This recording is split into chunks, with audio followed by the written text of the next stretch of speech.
everybody, welcome back to my daily blog. Now let's get started and please check out my full video.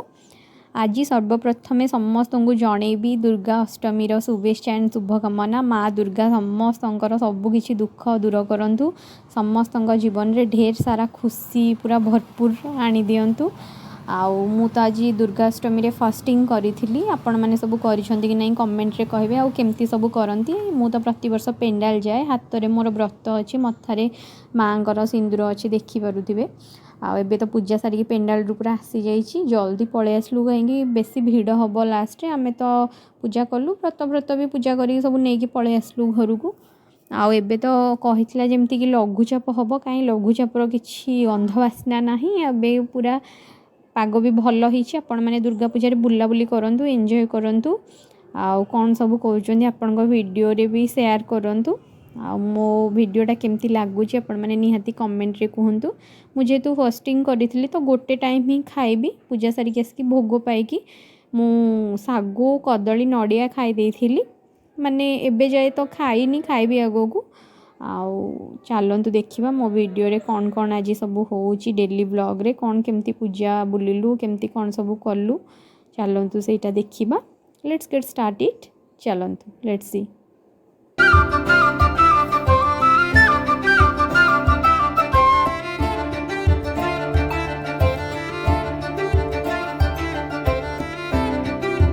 आम आसी जाइए पेंडाल भितर को, तो देखिपे एत जल्दी जाकि 10:30 बेलू भी केते गहली थिला, अधा लोक भी पूजा सारिकी फेरुथिले।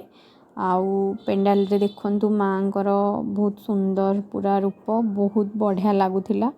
जमती कि लगुला पूरा पूजार माहौल। एबे आमे सब दीप फीप सब सजाड़ी देचु। आम जेहेतु घर दीप नहीं, घी अलग सब जिनस नहीं, खाली दीपटा से किणीलु। एत जोरे बाबरे पवन दौला जे दीप केमती कौन लगेबू पूरा किसी मुंड काम करूना। तो देखो ये व्रत व्रत सब पूजा करने जहाँ सब घर नहीं दे आसिक आम बसी जाइए ये।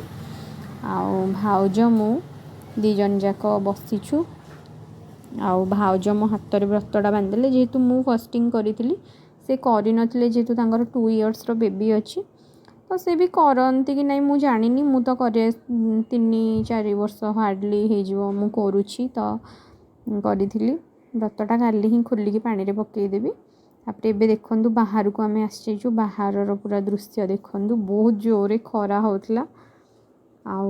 खरारे फोटो उठेबा भी टिके मुश्किल।